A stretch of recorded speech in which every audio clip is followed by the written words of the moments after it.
You're listening to the world's #1 football podcast. Now, here are your hosts, Ben Hansen, Matt Hartman, and Ryan Matthews. Hello all, welcome into the Pigskin Project YouTube channel. I am Matt Hartman, and today we are going to be talking about the Heisman Trophy. We're talking 4 players, each side. Me and Ben go back and forth, and we talk about some, underdog picks at the end. We talk about some of the favorites. We talk about some of the narratives and storylines, because those have to be mentioned when we talk about the Heisman Trophy. So we bring it all up. Some guys don't make the cut. Some guys do make the cut in a resounding way. We did it a little differently instead of just rolling back and forth. So we drafted a team. We each have 4, and maybe someone gets a prize if you get the right one in December. Who knows? But overall, let's get into that video, guys. Yeah. But let's get into the Heisman draft discussion, however I wanted to frame it. Let's get into that. So how this is going to work, we're each going to pick 4 players.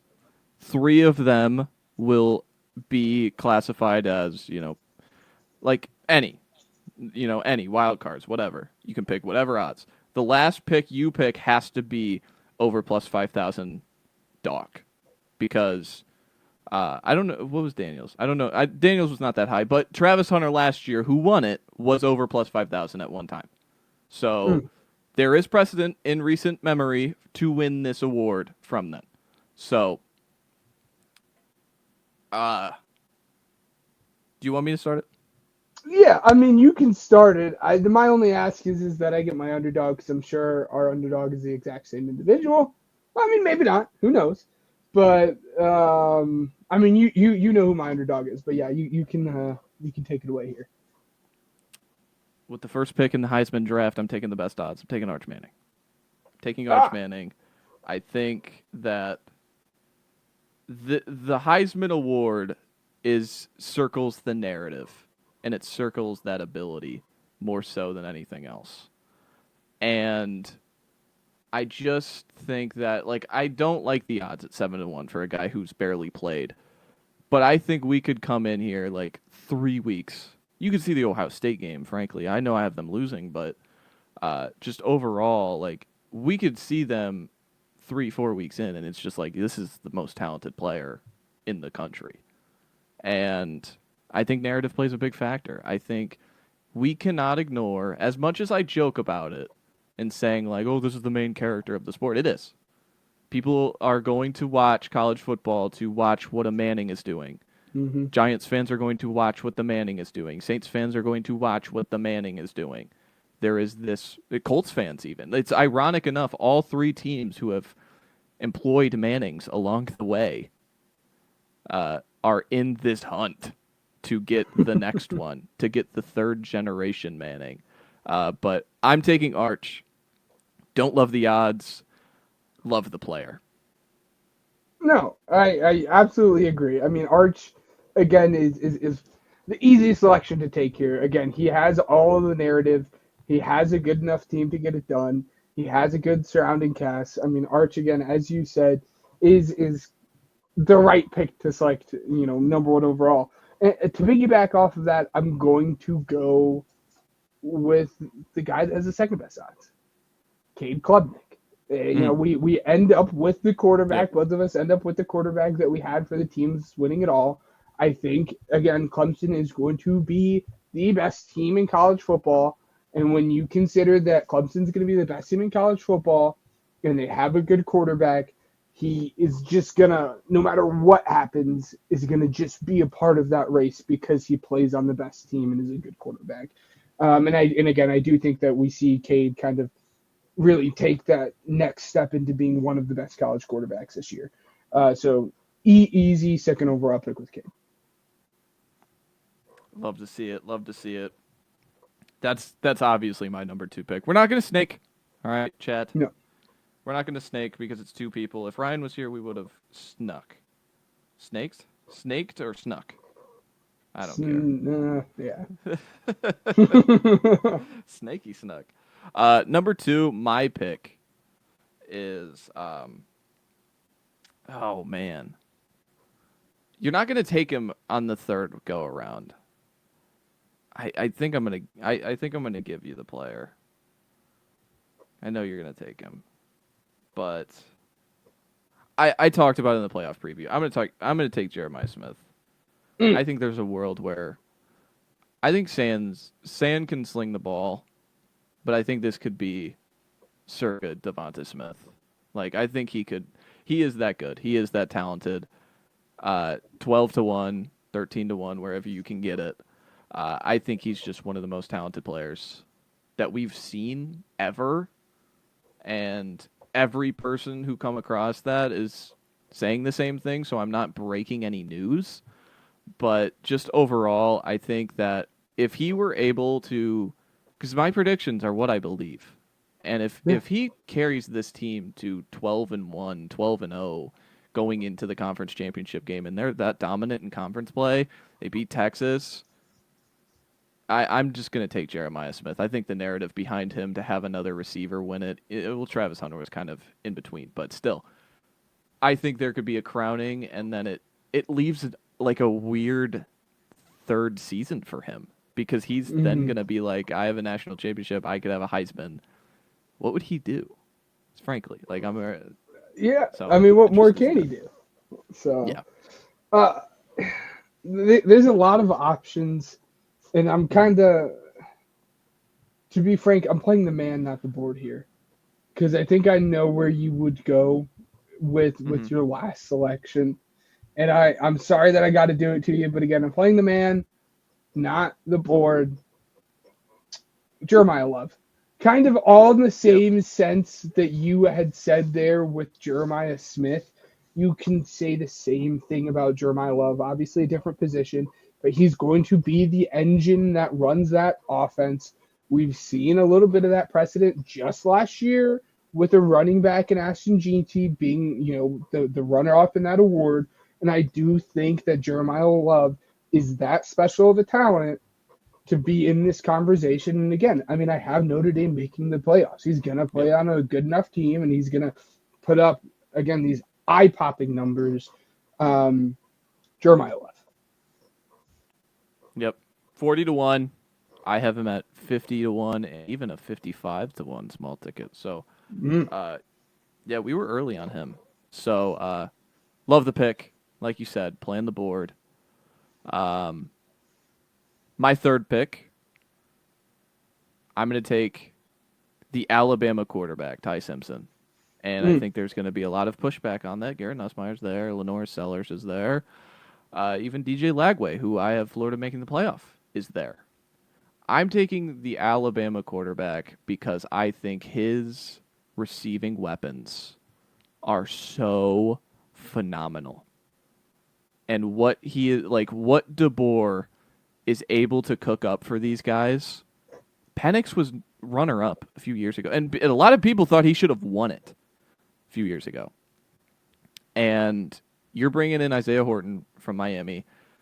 You have Jeremy Bernard, who came in with DeBoer from Washington, I believe. And then I haven't even mentioned Ryan Williams. Like, Ryan Williams is, again, like we talk about Smith and even some other sophomore receivers. He's on the cover of the video game for a reason.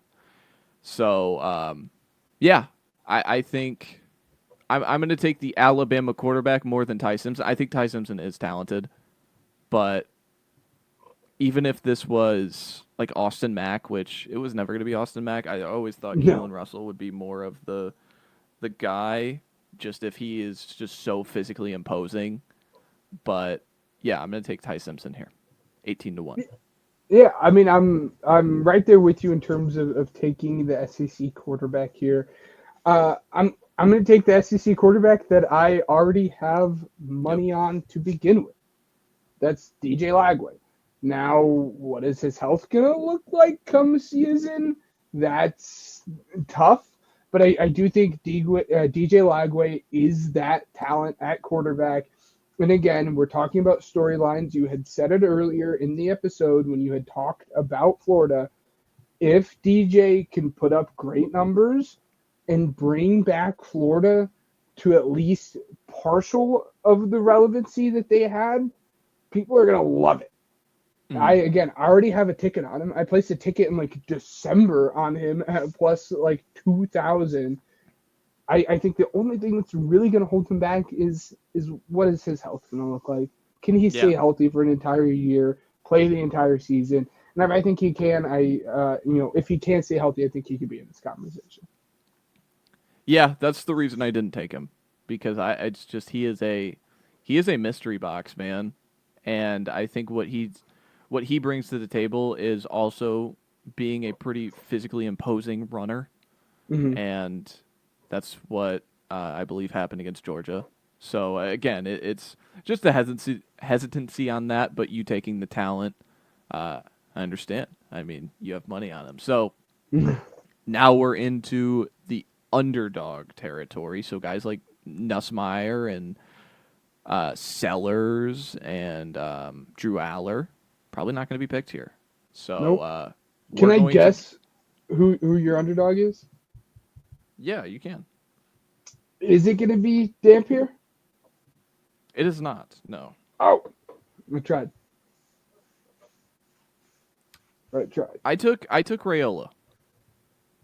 And I think Nebraska coasting on an easy schedule. He is one of the number one prospect. Like, he is the number one prospect for a reason. He is that talented.